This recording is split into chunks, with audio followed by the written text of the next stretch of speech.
most respected, active, committed, and also dedicated registrar of our university,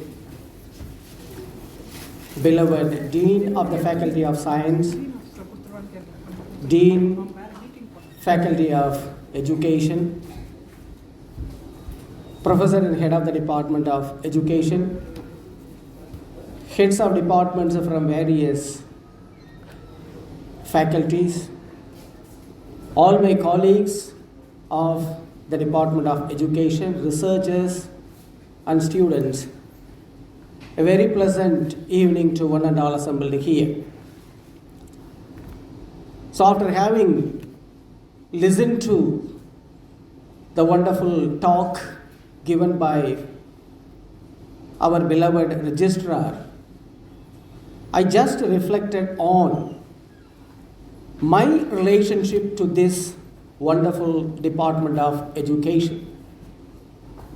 At this juncture, I must tell you that it's not just Annamalai University, it's not just the Department of English, it's also the Department of Education, which is my alma mater. I would like to tell you now that I did my B.Ed as well as M.Ed in this reputed Department of Education. Also, I would like to tell you, to be very frank, I don't remember the faces of the teachers who handled classes wonderfully well when I enrolled myself as a student of Bachelor of Education and then as a student of Master of Education. After having listened to the contributions of both Professor Dr. Jnanadevan, our beloved registrar, and Professor Dr. Babu, Professor and Head of the Department of Education, I hope I was in their classes when I did my B.Ed, though I don't remember their faces. I am sure that I had an opportunity to listen to their lectures. So here I must see them as my teachers. Whenever I think of education, hundreds of quotes, pour in. Among all the quotes, the most wonderful, as far as I am concerned, is what Nelson Mandela has said. He says that education is the most powerful weapon with which you can change the world, with which you can change the entire world. I would like to add a few words. Education is the most powerful weapon with which, as teachers, you can change the entire world, not just the world, you can also change your own world. You can do everything to make your life blossom into multicolored flowers. So, you are all fortunate, you are all the luckiest to have got an opportunity to have your education in the Department of Education of Annamalai University. Not only that, almost all of you will certainly become teachers, either in a school or in a college in the near future. So when you become teachers, your responsibility towards your students, your responsibility towards the entire country is immense.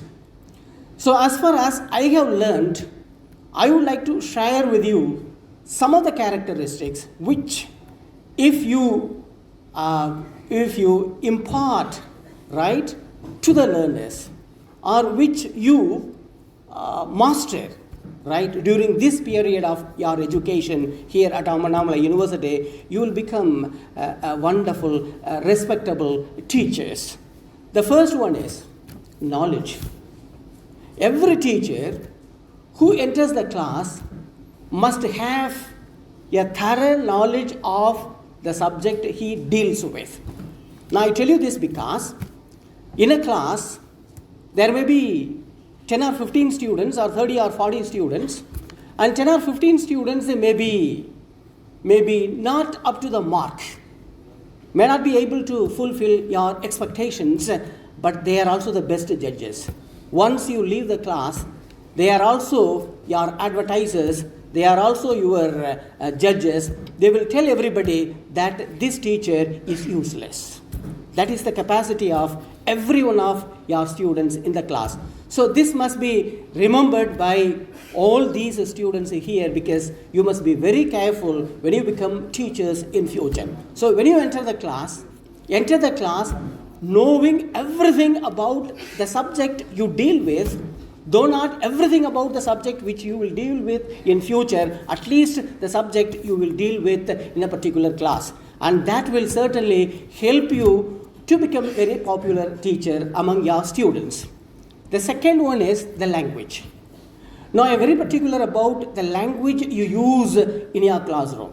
You may use either the Tamil language or the English language. It all depends. Whatever language you use in your classroom, make sure that your pronunciation is, I don't say that your pronunciation is perfect, because we are not the native speakers of the English language. Your pronunciation must be comprehensible, right? Must be comprehensible to your own learners, because you are seen as a model. If the model's pronunciation is bad, if the model's pronunciation is wrong, your pronunciation will be imitated by your own learners, and that wrong pronunciation will be passed on to generations and generations of students, and you spoil hundreds of thousands of students in your career of about 20 or 30 years. So take efforts to master the sounds of the language which you use to teach your own learners. The third is manner. How you present your ideas to your learners. So whenever you enter the class, you are there not to exhibit, not to make a vulgar display of whatever you know. You are not there to impress on the students as a great scholar. You are there to make the learners understand what you want them to learn. That alone will help you to earn a good name among the learners of your class. So whenever you go to a class, make sure that the language you use, the style you use for your presentation is pitched at a level suitable to your learners. You will be appreciated. Your delivery will be comprehended by your learners. Then, above all these, we also give importance to discipline and sincerity. And this is my humble request to the future teachers. Suppose the class commences, your class commences at 10 o'clock in the morning. You should be there at 9:59. But not after 10 o'clock. You should be in the class. Students may be late to the class, but you should be in the class. And if the class closes at 11 o'clock, you should come out only at 11 o'clock, not at 10:55 or 10:40, telling others that the teacher in an adjacent class has already left the students free. This is a lame excuse. You are concerned about yourself, right? The responsibility is with the head of the department to correct the other teachers, right? So this is, I tell you this because if you practice this, your students will praise you.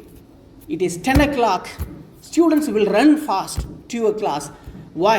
They will tell others the teacher has already gone to the class, right? This will also bring you name and fame in your career. So be sincere, be dedicated, and be positive.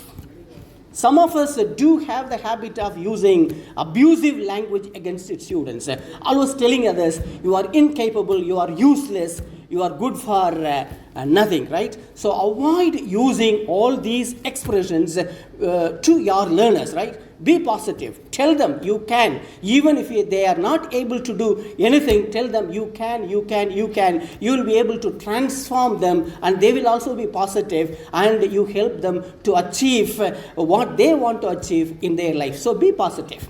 Don't use negative words always in your life. Tell them you can become an engineer, you can become a doctor, you can become an IAS officer, you have wonderful talents, you can become a musician, you can become a you can become the President of India, the Prime Minister of India. I tell you this because most of the teachers, have risen to the position of the President of a country, the Prime Minister of a country also. And the most important commitment of the teachers is, I just remember the words of Swami Vivekananda. He tells us, so long as millions live in hunger and ignorance, I call every man a traitor. I call every citizen a traitor who, having been educated at the cost of them, at the cost of the citizens, pays not the least heed to them. Now, I tell you this because as teachers, not as a citizen, this is the responsibility of every one of the citizens of a country, but the responsibility of a teacher is greater than the responsibility of the ordinary citizens of a country.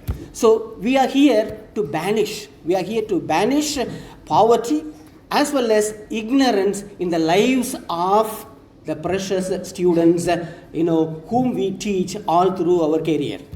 So finally, I would like to conclude. I would like to, because I am very much impressed by this Tamil poem in Purananur. Very much impressed by this poem. The poet says, it's very popular.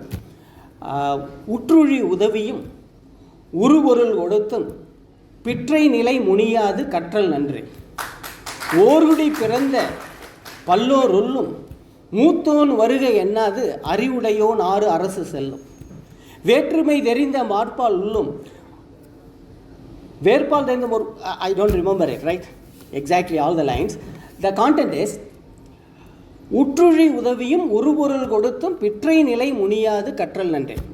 ஒரு பிச்சை எடுக்கக்கூடிய ஒரு சூழ்நிலை வந்தாலும் அதையும் பொருட்படுத்தாமல் கல்வியை கற்க வேண்டும் அப்படின்னு சொல்கிறார் கவிஞர். இன்னொன்று சொல்கிறாரு, ஒரு அன்னைக்கு பல குழந்தைகள் இருந்தாலும் எல்லா குழந்தைகளின் மீது ஒரே விதமான பாசம் அவளுக்கு இருந்தாலும் அந்த குழந்தைகளில் எந்த குழந்தைக்கு அறிவு அதிகமாக இருக்கின்றதோ, எந்த ஒரு குழந்தை அறிவாளியாக திகழ்கின்றானோ அந்த குழந்தையின் மீது அந்த தாய்க்கு தன்னை அறியாமலேயே அதிக பாசம் இருக்குதுன்னு சொல்கிறார். அப்புறம் அரசன் கூட என்ன செய்வான்னா, இவன் வயதில் மூத்தவன், அதனால் அவனை கூப்பிட்டு அவனை கௌரவிக்க மாட்டான். யாரை கூப்பிடுவான்னா, இளைஞனாக ஒருவன் இருந்த பொழுதிலும் அவனுக்கு அறிவு அதிகமாக இருந்ததுன்னா அவனை கூப்பிட்டு அவனுக்கு தான் அரசு கௌரவம் செய்யும். அதுபோல் இந்த சமுதாயத்தில் பல ஏற்றத்தாழ்வுகள் இருந்த பொழுதிலும் இந்த ஜாதியைச் சேர்ந்தவன், இந்த மதத்தைச் சேர்ந்தவன் அப்படின்னு இந்த உலகம் சொல்லாது. எவன் ஒருவன் உண்மையிலேயே கற்று தெளிந்து உயர்ந்த நிலையில் இருக்கின்றானோ அவனையே உலகம் போற்றுன்னு சொல்கிறாங்க. இப்படிப்பட்ட பெருமைகளை உடையது கல்வி. இப்படிப்பட்ட பெருமையை உடைய கல்வியை கற்கக்கூடிய ஒரு வாய்ப்பினை இந்த department of education, Annamalai university உங்களுக்கு கொடுத்துருக்குது. இதை நீங்கள் அனைவரும் சரியான முறையில், மிகச்சிறந்த முறையில் பயன்படுத்தி மிகச்சிறந்த ஆசிரியர்களாக உருவாகி மிகச்சிறந்த ஆசிரியர்களாக பணி செய்து உங்களுக்கும் உங்கள் பெற்றோருக்கும் உங்களை வளர்த்து ஆளாக்கிய அண்ணாமலை பல்கலைக்கழகத்திற்கும், குறிப்பாக டிபார்ட்மெண்ட் ஆஃப் எஜுகேஷன், அதற்கு பெருமை சேர்த்து உங்கள் வாழ்வில் எல்லா வளங்களையும் பெற எல்லாம் வல்ல இறைவன் நடராஜ பெருமானை வணங்கி உங்களை வாழ்த்துகின்றேன். நன்றி, வணக்கம்.